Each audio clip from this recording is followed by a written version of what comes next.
Hey everybody, Phantom Thread tonight. Who's excited? Not me. So as I look up at the screen, it's a drama romance. It's 2 hours and 10 minutes long. It stars Daniel Day-Lewis. Here's an interesting fact. Daniel Day-Lewis, I think we might know him. Streets of New York, Gangs of New York. Excellent in that. So There Will Be Blood. So he's in a lot of good stuff. I get it. I think this is his last film. I think he might be going behind the camera. I don't know, but he's not going to be in it anymore. And then there's Vicky Krebs and Leslie Manville. And the only reason I mention those two, I don't know who they are. Everybody else on IMDb does not have a picture. Oh, wait, there's a couple of extras there. I'm sorry. But you can see there's not a lot of pictures there for people. So I don't really know anybody else. I didn't know those two, but they at least had pictures. This is about in the 1950s, I think Daniel Day-Lewis plays a dressmaker who falls in love with some girl. I'm sure there's other things going on at this, but that's all I'm getting right now out of this. I am not very excited about this film. This is not a film that I would normally watch, but I committed to doing all of the Oscar films. I saved this one for last, so I have to do a review. IMDb has it as a 7.9. Rotten Tomatoes a 91% for the critics and 70% for the audience. I think it's going to be a snooze fest, but who knows? Not, we could be pleasantly surprised. Real quick, I know I've gotten feedback you don't like to chit chat so much, some of my subscribers, but I did get some really good feedback about maybe possibly using a better microphone. Well, my camera does not have a microphone in, so what I've done is I've added a lens, so it's a wider lens, and I moved the camera closer. Let me know if the sound is any better. I will check it out as well, but I'd like to hear from you. If you happen to watch this and you think the sound's better than some of the other videos, I'd love to know, because I'm on the verge of upgrading and making adjustments so that it sounds better, it looks better. I don't know how it could look any better, but you know what I mean. Anyway, enough chit chat. Let's get into Phantom Thread. And if I'm awake in a little bit, I'll check in and I'll let you know how it's going. Alright? Thanks for tuning in, and be back in a jiffy. See ya. Hey everybody, time for a quick check-in. We're watching Phantom Thread. Now I get it. Thread, he's a dressmaker. That just dawned on me just now. Anyway, we're at the 57-minute and 47-second mark. It's 2 hours and 10 minutes long. And I thought I'd stop in real quick and give you a little update. I'm still awake. It hasn't lulled me to sleep, although, again, it's not my cup of tea, but I'm staying awake. So he's a big-time dressmaker, and, one of the most, I don't know, sought-after dressmakers, I assume, in all of London, or maybe the world. I don't know. It doesn't matter, but he's very, very talented in the way he makes dresses. And he meets a young lady. She's a waitress, and they start building a relationship together. She falls basically head over heels for him. He, though, is very difficult, I think. It's interesting to see the type of person he is. I mean, I guess when you're really, really good at something, I don't think I'll ever know this, like, does it change you that much? Like, he's so demanding. He tells her everything to do. Very rude, very controlling. I'll give you an example. So she's staying at his house, and they get up the next morning, and they're having breakfast. He's there writing or drawing in his paper, and she comes down and butter her toast and fill up some tea. And he's like, "You're moving too much. You're moving." She's like, "I'm just buttering my toast." He's like, "But it's very disruptive." So that's the kind of thing. That's an example, and he does that periodically. She brings him tea one time. He's upstairs making his dress, and she brings him tea. "Hey, you take some tea?" He's like, "I didn't ask for tea." She's like, "I know, but I thought maybe, I didn't ask for tea. Take the tea out of here." And you know what I mean? So that's the way he is. But yet she's still madly in love with him and does everything she wants. And interesting, you can see her kind of converting. There's a point where he makes a dress for, I don't know, it seems like a very, almost like a royalty, but I don't think so. I don't know. A very popular woman. The press were there. She's getting married. And so he made a dress for her, and she gets drunk and passes out. Well, his girlfriend decides that, her name's Alma, decides that this woman is now no longer, she shouldn't be wearing this dress. this dress isn't for her. So she tells him that. They go in and actually she passes out in the bed. They take the dress off of her because it's not fitting for her anymore to wear that dress because she's, disrespecting it. So you got that going on. But real quick, that's the synopsis of the story essentially. What I do like about this film is I don't know if this is, I have to look it up, cinematography is.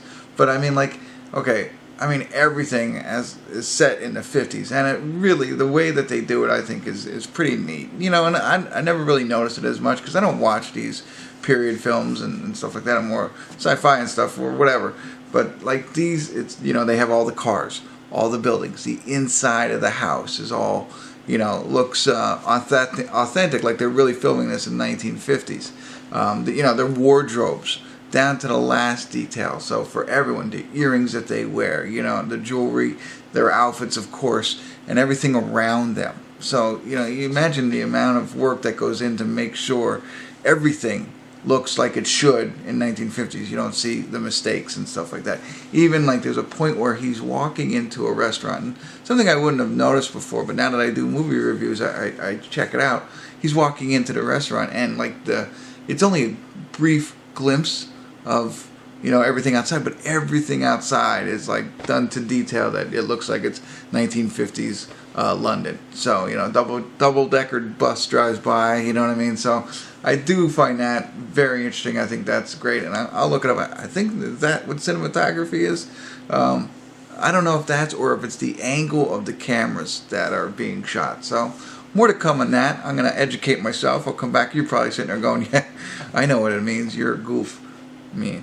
So, but I'll learn, and I'll let you know. But so that's what's going on so far. So far, so good. Daniel Day-Lewis, I think he plays an interesting character. I've really only seen him in Gangs of New York and There Will Be Blood, and very similar aggressive type character. And in this one, he's not. Although he's very controlling, he's not one of those two guys, so it's kind of interesting, but to see him play this type of role. But again, I haven't seen him in much, but I know he's a very good actor. Oh, and Lincoln he was in as well. All right, enough. I'll get back into it a little bit more. Maybe I'll do another chicken. I obviously have a lot to say. Maybe I won't. Maybe you'll see me at the credits. I don't know. You're gonna have to stick around and find out. All right, thanks. Hey everybody, we're at the credits of Phantom Thread. A little bit harder to stay awake in the second half. Kind of drug on a little bit for me. So they continue to, just show about their relationship. So him and his new girlfriend, and and how he continues to treat her, the way he has always been treating her. Like everything he says goes. She can do no right. Everything like that. And, like she makes him asparagus, and he says he compliments himself on how well he's handling the fact that she made the asparagus incorrectly for him. So that's how their whole relationship is. Now they start to spice it up a little bit.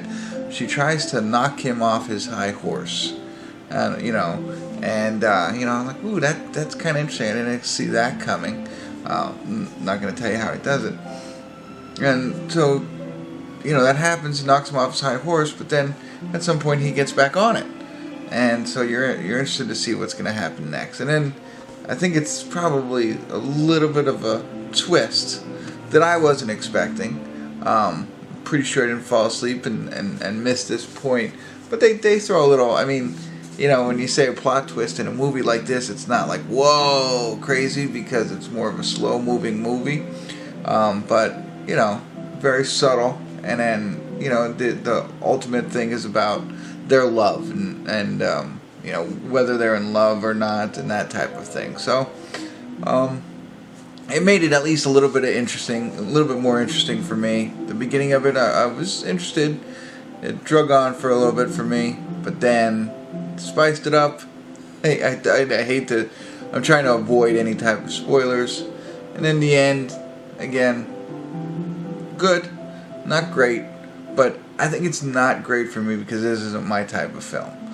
This isn't something normally I would watch, and therefore wasn't great. I think there's some other people who might be interested in this type of thing. People who are interested in the London 1950s dresses and stuff like that, and romance and all that kind of jazz. So I'll probably go with probably a 7 on this. Well done film, like I said. Cinematography, by the way, is the angles that you film at. So when you're trying to film fear or stuff like that, you change the angle, maybe the color palette and stuff like that, and the shading. It's not so much the scenery, I don't think. At least my limited research has told me that's what it means. So while maybe the cinematography was pretty good in this, I was more talking about the scenery, the background scenery, and how well they did making it appear like it was in 1950s in London. So I did enjoy that a lot. I like Daniel Day-Lewis's character. I like the way he acted. I also like the Alma. I don't think I've seen her in anything. I looked it up. I couldn't recognize her in anything. I thought she did a pretty good job.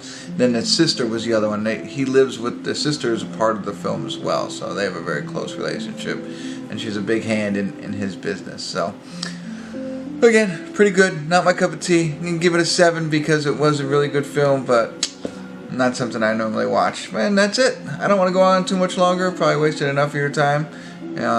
And that's it. I'm going to go on. Let me know what you think if you watch this one. Love to hear from you. Love your comments. Let me know about the mic. If you made it all the way through, do I still sound good? Do I still look good? Alright, that's it. Thanks for tuning in. Kimmel's Irish Pub.